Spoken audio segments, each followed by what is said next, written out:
se assentar. Amém, igreja. O pastor me deu mais essa oportunidade de estar compartilhando com vocês a palavra do Senhor. Amém, eu fico muito feliz por isso. É sempre uma alegria, né, a gente poder trazer o que Deus está falando com a gente para vocês. É uma bênção. Então vamos abrir nossas Bíblias aí em Filipenses 2.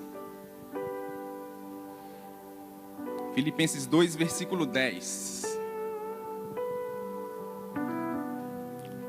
Fala assim: para que o nome de Jesus se dobre todo joelho. Para que ao nome de Jesus se dobre todo joelho, nos céus, na terra e debaixo da terra. Versículo 11. E toda língua confesse que Jesus Cristo é o Senhor, para a glória de Deus Pai. Amém? Vamos orar mais uma vez. Pai, em nome de Jesus, eu quero te agradecer, Pai, por essa oportunidade de compartilhar a Tua palavra com meus irmãos, Pai. Em nome de Jesus, te pedimos que o Senhor repreenda agora, Pai, toda tentativa maligna de atrapalhar, Pai, essa palavra, de atrapalhar essa palavra de chegar, Pai, aos corações que precisam ouvir, meu Deus. Em nome de Jesus, peço que o Teu Espírito Santo também permaneça conosco durante todo esse tempo, Pai. Em nome de Jesus, amém e amém. Glória a Deus. Amém. Pode aplaudir, Senhor. Amém. Irmãos, eu quero começar essa palavra, na verdade, fazendo uma pergunta a vocês. É uma pergunta muito simples, por sinal, tá bom? E a pergunta é: qual é o seu nome? Acho que essa pergunta é a mais comum de todas, né, gente? Todo lugar que a gente vai, né, a gente conversa com alguém, essa pergunta é feita, né? Se a gente se interessa um pouco mais por aquela pessoa, por conviver com aquela pessoa, a gente faz essa pergunta, né? Qual é o seu nome? E de tão importante que eu acho que é o nome, né? Eu acho que é a primeira coisa que as mulheres, após sair o resultado do exame lá, grávida, acho que a primeira coisa que elas pensam é: qual vai ser o nome? Né? Eu acho que isso é consenso. Na verdade, até antes, né? Eu e a Ingrid, a gente namorava, sonhava ainda em construir uma família, né? Sonhava em casar. Mas o primeiro nome do nosso filho já estava resolvido. Tá ali, ó, vai fazer 18 anos, Mateus. É uma bênção. Então, assim, eu tenho certeza que muitas outras pessoas aconteceu isso também. Amém? Porque realmente é muito importante.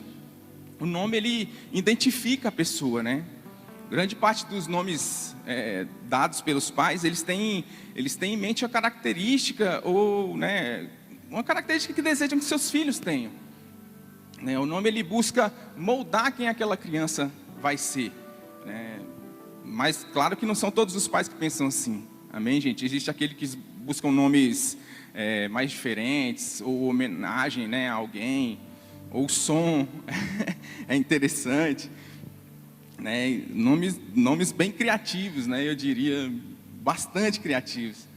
Eu até fiz uma lista aqui, gente, de alguns nomes bem interessantes aqui no Brasil.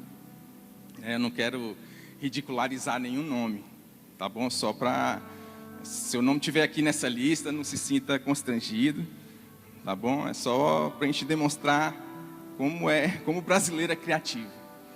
Amém? Ó, vou falar esses nomes aqui, nenhum desses nomes são inventados, gente. Entendeu? São nomes registrados, né? Registro de cartórios, lista telefônica, tem de tudo aqui, mas são nomes reais, eu não inventei nenhum, hein? Estão preparados aí? Gente, eu coloquei em ordem alfabética aqui. Vamos lá. América do Sul de Santana. Olha que nome bacana.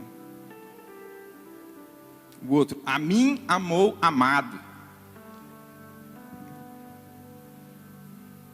Antônio Dodói. Antônio? Você não, né? Tem outro, Antônio Morrendo das Dores. Misericórdia. Benedito, Autor da Purificação. Olha isso, gente. Gente, são nomes registrados, é de verdade isso. Não é brincadeira, não. Com C tem uns bem bacanas, ó. Céu Azul do Sol Poente. Chevrolet da Silva Ford, esse já é clássico, né? 1, 2, 3 de Oliveira 4, isso aí já... Esse nem tem mais, nem faz sucesso mais. Gente, mas esse é demais. Presta atenção nisso. São 4 palavras. Presta atenção. Coel. C-O-E-L. Coel, linho da Páscoa.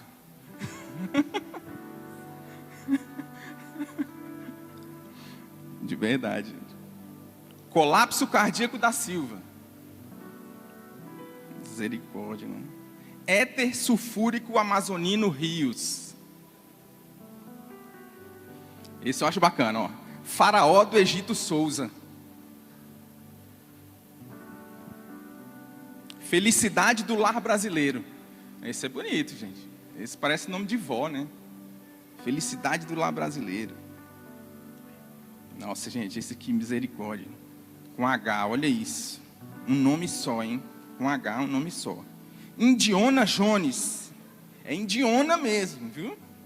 Indiona Jones Silva Rodrigues. Olha que benção. Inocêncio Coitadinho. Isabel, rainha de Portugal. Você, Guilherme, você que botou, né? João, cara de José. Esse é fenomenal. Manuel Sola de Sapato. Olha isso, gente, misericórdia. Chega, tá bom. Gente, se tiver alguém com um desses nomes aqui, me procura no final do culto para a gente conversar, tá bom? Vamos voltar aqui para a palavra. Mas afinal, o que realmente está por trás do nosso nome? Não sei se vocês já chegaram a procurar por que o nome de vocês foi dado. O meu mesmo, meu pai disse que foi o primeiro, como é que foi? Primeiro transplante de coração, mano. O que o médico, coloca no Google aí, gente, para ver se é verdade. Primeiro transplante de coração do mundo. Christian, o nome do médico. Dizendo meu pai, hein? Então, e como a gente viu, né, gente, muitas pessoas não pensam de maneira adequada, né, sobre essa questão. E os filhos sofrem as consequências, né? E em outras culturas, né, entre elas do Extremo Oriente, os nomes são escolhidos pelo significado, né? E esse é o caso de muitos nomes que nós encontramos na Bíblia, né? Muitos desses nomes estavam atrelados ao caráter da pessoa. Na Bíblia nós vemos muitas crianças que recebiam os nomes, né, decorrente de qualidades do caráter, né, que os pais desejavam para aquelas crianças, ou aquilo que Deus indicava. Uma coisa interessante que nós vemos na Bíblia é que quando uma pessoa teve a vida completamente transformada por Deus, né, o que foi mudado? O nome. Nós temos exemplo aí de Abrão, né, que virou Abraão, depois Jacó, né, que se tornou Israel, né, Saulo, né, que foi mudado para Paulo. Você conhece cada história dessa, né? O nome expressava quem a pessoa era. E dentro dessa realidade, nada mais profundo e significativo, né, do que os nomes que nós encontramos na Bíblia que expressavam o caráter de Deus, né, o caráter de quem Ele é. Por exemplo, no Antigo Testamento nós vemos que Deus é identificado... Peraí que deu problema aqui, gente. Amém. Deus é identificado por vários nomes, né? Entre eles está Jeová Shalom, que significa o Deus da paz. Em outras palavras, ele está dizendo: eu sou o Deus que traz a paz. Se você busca realmente paz, Deus está dizendo: vem a mim, em mim você vai encontrar. Em outro texto também, Antigo Testamento, Deus é descrito como Jeová Jireh. Eu sou o Deus que tudo provê, exatamente aquilo que você precisa. Você pode contar comigo, eu nunca vou te abandonar. E o que é mais incrível, né, é que para as principais necessidades do ser humano, né, nós temos um nome específico que descreve esse Deus, né, que o descreve como a solução plena e completa para tudo que nós precisamos. Gente, alguns estudos falam que são mais de 70 nomes diferentes para Deus. E hoje eu quero falar um pouco mais desses nomes, né? Não vou trazer os 70 nomes aqui, amém? Podem ficar tranquilos. Mas nós vamos aprofundar um pouquinho mais em pelo menos 3 nomes. E o primeiro nome que eu quero compartilhar com vocês é um nome que não é muito conhecido, mas no hebraico é Jeová Shammah, né, que significa Deus está aqui. Esse nome foi dado à cidade de Jerusalém, né, profetizado por Ezequiel. A visão que o profeta teve sobre o templo, né, e os limites daquelas terras ali, né. Então vamos lá, Ezequiel 48, 35.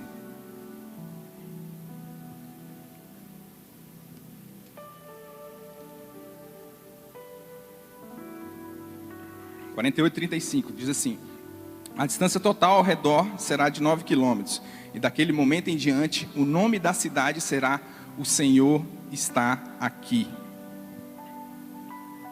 É como se ele dissesse: gente, eu sou o Deus que está sempre presente. Não existe lugar que eu não possa estar. Não há nenhum lugar que você possa ir que ele não esteja. Ele tem estado com você no passado, ele tem estado com você no presente, e ele estará com você no futuro. Amém? Isso significa que mesmo quando nós não sentimos, né, mesmo quando nós não percebemos, ele está conosco. Nas nossas experiências ruins, nas nossas experiências boas. Jeová Shammah, ele está aqui. Em Isaías 41:10, diz assim: por isso não tema, pois estou com você. Não tenha medo, pois sou o seu Deus. Eu o fortalecerei e o ajudarei. Eu o segurarei com a minha mão direita vitoriosa. Então, meus irmãos, a gente pode concluir que se nós estamos aqui hoje, né, nenhuma experiência que nós tivemos, nenhuma experiência das nossas vidas, nós estávamos sozinhos. Amém? Nem nas boas, nem nas más, ele prometeu estar conosco sempre. Esse Deus se importa com cada um de nós. E quando nós entendemos isso, né, isso, na verdade, a esperança toma conta do nosso coração. E a gente consegue encontrar força para poder avançar. Mesmo quando nós não temos todas as respostas para as perguntas, né, da nossa vida. As perguntas que surgem na nossa vida.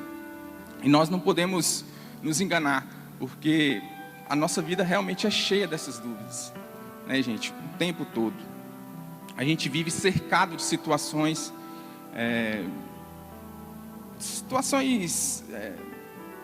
né, de tristezas, situações que podem nos trazer dor. E perguntas, né? Ah, meu Deus, se eu não passar nessa prova, o que eu vou fazer? Se eu for demitido desse emprego, o que eu vou fazer na minha vida? Se minha empresa não der certo, eu estou investindo tudo. Se essa empresa não der certo, o que eu vou fazer? Se eu não casar? Nós precisamos, meus irmãos, aprender a impedir, né, que impedir a nossa mente, na verdade, de se prender a esses "e-sis" da vida. Não, a gente não pode permitir que pensamentos, né, e que essas incertezas destruam o nosso dia a dia. Nós temos que lembrar que nós nunca estamos só. Jeová Shammah, ele prometeu estar ao nosso lado. Cada nome desse de Deus, ele vem junto uma promessa. Cada nome desse é uma promessa para a nossa vida. O segundo nome que eu quero trazer para vocês hoje, na verdade, antes eu quero saber algumas coisas de vocês. Quantos aqui já chegaram a quebrar algum osso do corpo? Levanta a mão aí, deixa eu ver. Misericórdia, bastante gente. Mais de um osso no mesmo acidente. Caiu de bicicleta, quebrou 2 ossos no mesmo acidente. Misericórdia. E pontos? Alguém aqui já tomou ponto? Nossa, muita gente. Mais de 20 pontos. Alguém? Numa mesma... Misericórdia. Cicatriz deve ser grande, hein, Digão?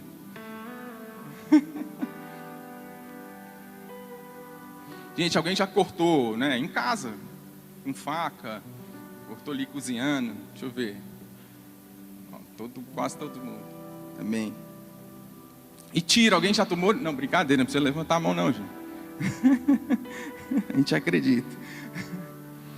Acidentes, né, gente? Intervenções cirúrgicas sempre nos deixam marcas, sempre deixa cicatriz. E eu mesmo, agora recentemente, adquiri mais 2, né? Fiz uma cirurgia aqui de redução do estômago. E essas aqui acho que não vão sair tão cedo. Arrumei mais 2 para conta.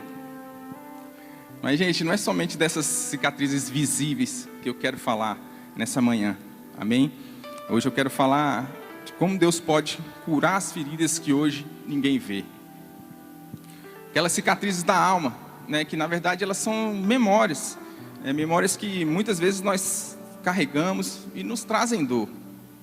Lembranças do nosso passado, né, que quando ainda pensamos nela, elas causam angústia na nossa vida.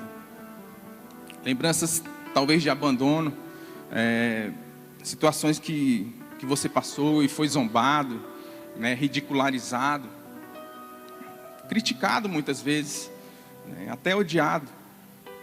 Memórias de abuso físico, abuso sexual, abuso emocional. Gente, até abuso espiritual. As razões são muitas, né, e no fundo só você conhece, só quem passou conhece. E essas são as feridas escondidas, que são causadas, na verdade, por outras pessoas, né? Causada por pessoas muitas vezes que estão próximas da gente, né? Familiares, amigos. Gente, isso é mais comum do que a gente imagina, infelizmente, né? Já escutamos e conhecemos várias histórias, né, de pessoas que muitas vezes, sem perceber, né, sofrem ainda com essas feridas por toda uma vida. Na realidade, cada um de nós, né, de alguma maneira, já sentiu isso na pele. Aquela dor causada pelo desprezo, sofrimento que vem pela inveja, pela ignorância, muitas vezes, falta de sabedoria, né, de algumas pessoas. Vou falar falta de sabedoria, né, gente, para não falar falta de noção de algumas pessoas. E feridas emocionais levam, na maioria das vezes, muito tempo para cicatrizarem. Mas, gente, a boa notícia que eu trago para vocês hoje é que Deus busca ardentemente curar essas feridas ocultas, amém? Ele busca ardentemente. E isso pode começar a acontecer com você hoje, né? Quem crê nisso, dá uma glória a Deus aí. Amém, eu creio também, gente. Em Êxodo 15, 26...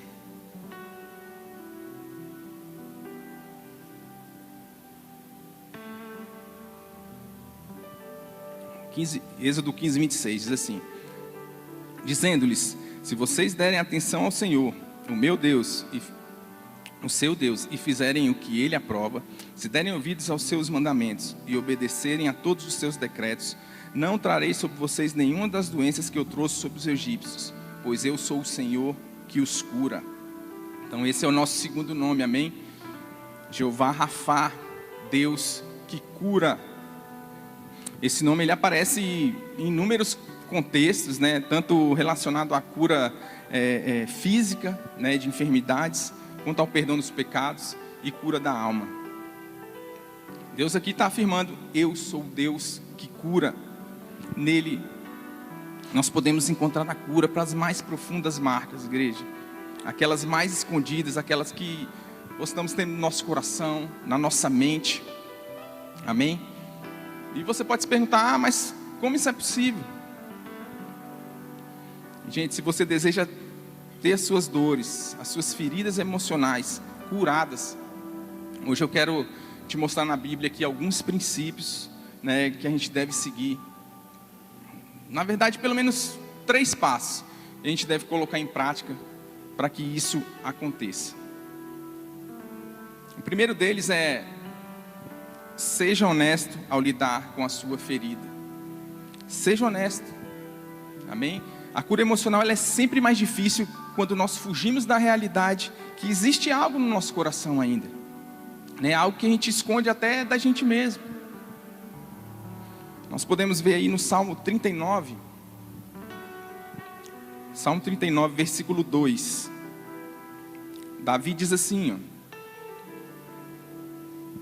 enquanto me calei resignado e me contive inutilmente, minha angústia aumentou. Versículo 3. Meu coração ardia-me no peito, e enquanto eu meditava, o fogo aumentava. Então comecei a dizer. Basicamente o que ele está falando aqui, né, é que quando nós guardamos a dor somente para nós, né, é como segurar uma brasa, né, acesa, queimando ali na nossa mão. Ela não cura, ela só piora. Né? A gente fica tentando tampar para um lado, para o outro, mas ela só vai piorando. Em outro salmo, Davi também fala novamente a respeito disso. No Salmo 32, 3. Fala assim: enquanto eu mantinha escondidos os meus pecados, o meu corpo definhava de tanto gemer. Em algumas traduções está assim também: enquanto guardei silêncio, consumiram-se os meus ossos pelo meu bramido durante o dia todo.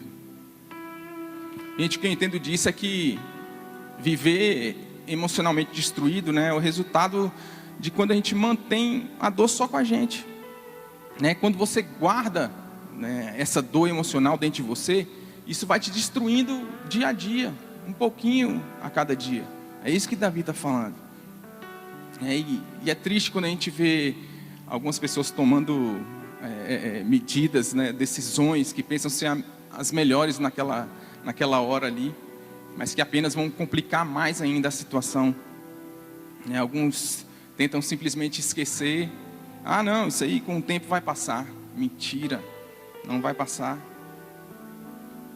Outros preferem fugir para situações, né, usando paliativos, que muitas vezes esses paliativos causam problemas muito maiores, né, bebidas, drogas, remédios, promiscuidade em geral. Outros usam a estratégia de ignorar. Está tudo bem, não foi nada. Outro caminho muito utilizado é a culpa. Normalmente culpam outras pessoas, né, gente? A culpa é da minha esposa, a culpa é do meu vizinho, a culpa é do meu pai, periquito, papagaio, e aí vai. E aqui eu quero entrar no segundo princípio, né, no segundo passo para o processo de cura emocional. E o segundo passo é: perdoe aqueles que te machucaram. Não preciso falar mais nada, né, gente? Isso é um princípio básico. Mas algumas coisas a gente tem que ter em mente. Você nunca alcançará a cura completa de suas feridas emocionais se você mantiver no seu coração ressentimento pela outra pessoa. Amém? Você nunca alcançará a cura completa se mantiver esses ressentimentos. Você precisa tirar da sua cabeça esse desejo de retribuir, né, de ver aquela pessoa mal, esse sentimento de vingança. Vingança, igreja, não é suficiente para curar aquela dor que vai dentro da alma, do coração. O sentimento fica. Isso a gente consegue ver em vários relatos aí de quem já se vingou, né, por alguma coisa. Não passa, não diminui a sua dor. Só há um caminho para retirar do nosso coração essa dor quando alguém nos machuca. Só há uma opção. Qual é esse caminho? Perdão. Aí você pode pensar: ah, Christian, é complicado demais. Você não sabe o que eu passei, você não sabe a minha história, você não sabe o que aconteceu comigo. Verdade, eu não sei não, mas vamos ler aqui em Efésios 4:32.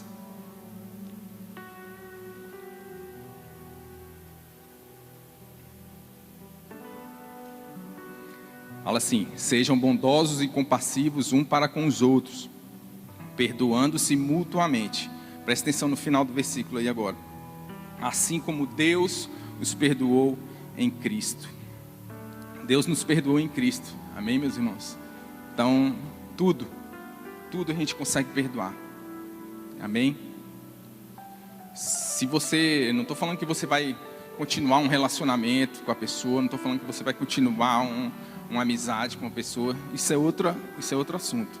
O perdão, ele libera o nosso coração, a gente é liberado, por isso que Deus manda a gente liberar perdão. Amém? Terceiro passo, ore, né? Peça a Deus que retire esse sentimento do seu coração, né? Da sua mente. Só Ele pode curar isso. Então ore por isso. Amém? Fala, Senhor, tira da minha cabeça as experiências negativas, né? Que machucam meu coração, né? Seja sincero com Ele. Amém? Fale, Senhor, isso ainda dói, né? Retira isso de dentro de mim. Gente, Ele é Jeová Rafá, Ele é o Deus que cura. Ele prometeu fazer isso. Amém? E para falar do terceiro e último nome de Deus, eu quero trazer para vocês hoje. A gente tem que lembrar da história de Moisés, né? Ele estava ali no deserto, pastoreando as ovelhinhas dele ali, do sogro dele, né? De Jetro. Aparentemente, em mais um dia normal, de repente ele percebe algo totalmente incomum, né? Ele vê aquela sarça, né? Um arbusto ali em chamas, e ele começa a perceber que o tronco, as folhas, os galhos, nada daquilo queima, nada daquilo estava queimando. Você conhece essa história? Vamos ler o que fala lá em Êxodo 3, versículo 2. Êxodo 3, 2. Bem, não foi? Ah, foi. Ali não está. Ali o anjo do Senhor lhe apareceu numa chama de fogo que saía do meio de uma sarça. Moisés viu que, embora a sarça estivesse em chamas, não era consumida pelo fogo. Provavelmente aquilo chamou muita atenção de Moisés, né, gente? Porque ele decide se aproximar para ver mais de perto ali o que estava acontecendo. Porque ele diz isso no versículo 4. Olha aí. O Senhor viu que ele se aproximava para observar. E então, do meio da sarça, Deus chamou: Moisés, Moisés, eis-me aqui, respondeu ele. Gente, como foi que Deus se dirigiu a Moisés? Como? Pelo nome. Ele conhecia Moisés, amém? Ele sabia quem ele era. E na Bíblia, né, gente, toda vez que Deus se dirige a alguém dessa forma, pelo menos 2 vezes em sequência, a gente já aprendeu que é melhor parar e ouvir. Vocês lembram? Marta, Marta. Pedro, Pedro. Saulo, Saulo. Gente, a gente faz mais ou menos assim, né? A gente também faz. Eu não falo com a minha esposa: Ingrid, Ingrid, eu te amo. Não, eu falo: Ingrid, Ingrid, abastece esse carro. Mas, né, presta atenção. E naquela hora, gente, Moisés percebeu, né, que aquilo não era um momento comum. No versículo 7, Êxodo 3, 7. Ele fala assim: diz o Senhor: de fato tenho visto a opressão sobre o meu povo no Egito. Tenho escutado o seu clamor por causa dos seus feitores. E sei quanto eles estão sofrendo. Vocês percebem o que ele está falando aqui? Deus diz: eu vi a opressão. Eu ouvi o clamor. Eu sei que eles estão sofrendo. Ele diz: chegou o momento de livrá-los. Chegou o momento de levá-los ao cumprimento da promessa.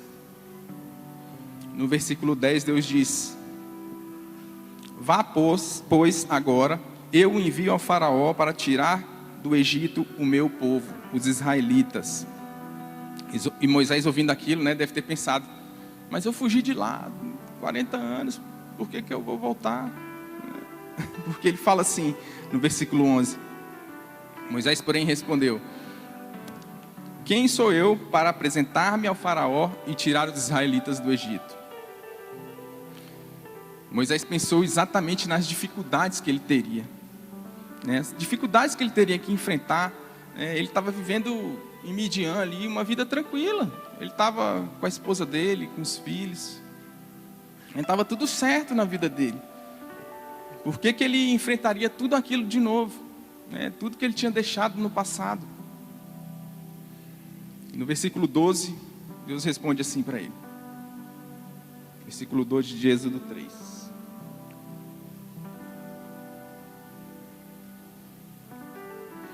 Deus afirmou: eu estarei com você. Esta é a prova de que sou eu quem o envia. Quando você tirar o povo do Egito, vocês prestarão culto a Deus neste monte. Deus estava falando: Moisés, eu sei o que aconteceu com você no Egito. Eu sei das suas dores, das suas decepções, mas eu estarei com você. No versículo 13, fala assim: Moisés perguntou: quando eu chegar diante dos israelitas e lhes disser, o Deus dos seus antepassados me enviou a vocês, e eles me perguntarem, qual é o nome dele? Que lhes direi? No versículo 14, ele se revela, é o nosso terceiro nome de hoje. Ele fala: eu sou o que sou. E o que significa isso, né, gente? Eu sou o que sou. E isso que você dirá aos israelitas: eu sou, me enviou a vocês. Gente, eu acredito que Deus queria, na verdade, que Moisés não só lembrasse, mas transmitisse, ao povo de Israel que o único Deus, o Deus verdadeiro, o havia enviado. O grande eu sou o havia enviado. No final do capítulo 3, no começo do 4 ali, a gente ainda vê Moisés falando: não, eu não sou a pessoa certa, eu não sei falar direito, aquela coisa toda. Mas no final, ele aceita. No final, ele aceita e cumpre a missão de Deus. E a pergunta é essa, gente? O que levou Moisés a aceitar? Mas que tipo de Deus é esse? Quem ele é? E pelo texto que a gente leu aqui, eu peguei algumas características, gente, que acredito que são as mesmas que Moisés usou, entendeu ali para aceitar essa missão. E uma dessas características é: ele é um Deus que se importa. Para Moisés isso ficou muito claro, quando ele falou: tenho visto a opressão sobre o meu povo no Egito, tenho escutado o seu clamor por causa dos seus feitores, e sei quando eles estão sofrendo. E aqui a gente vê que Deus é como um pai, que se importa com seus filhos. Ele é um Deus que se importa. Amém, gente? Outra característica é: ele é um Deus que cumpre o que promete. Moisés entendeu ali, porque ele conhecia esse Deus. Todas as coisas que ele ouviu sobre esse Deus. A própria, como é que fala? O próprio testemunho de vida de Moisés. Ele finalmente entendeu quem era o grande eu sou.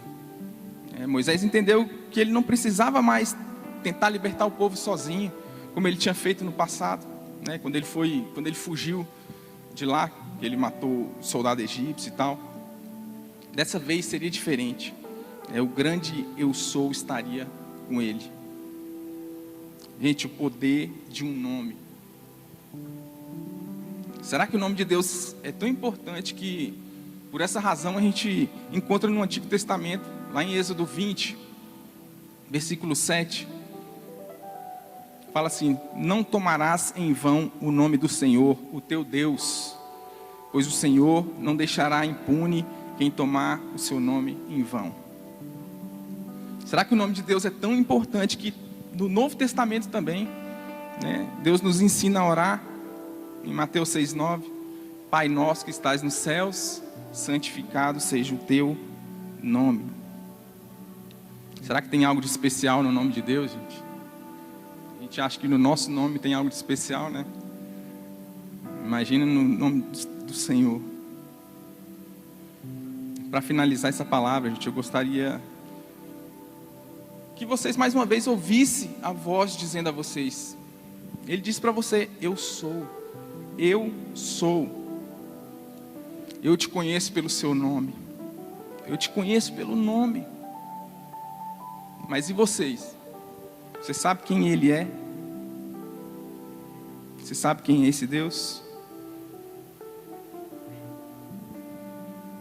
Ele diz: eu sou o Jeová Shammah. Eu estou ao seu lado a cada instante. Eu sou o Jeová Rafá. Posso curar a sua mente, seu corpo, seu coração. O El Shaddai diz: eu tenho a solução para todos os seus problemas. Jeová Shalom diz a você: a minha paz eu te dou, não como o mundo dá. A cada momento eu deixo com você a minha paz. Jeová Jireh diz: eu estou aqui para suprir as suas necessidades, cada uma delas. Jeová Nissi, ele diz: eu sou a proteção e o amparo que você precisa. Eu sou o que sou. E o mais extraordinário aqui, gente, é que quando Jesus Cristo, finalmente vem viver entre nós, ele por 7 vezes ele afirma essa mesma verdade. Jesus disse: eu sou o pão da vida.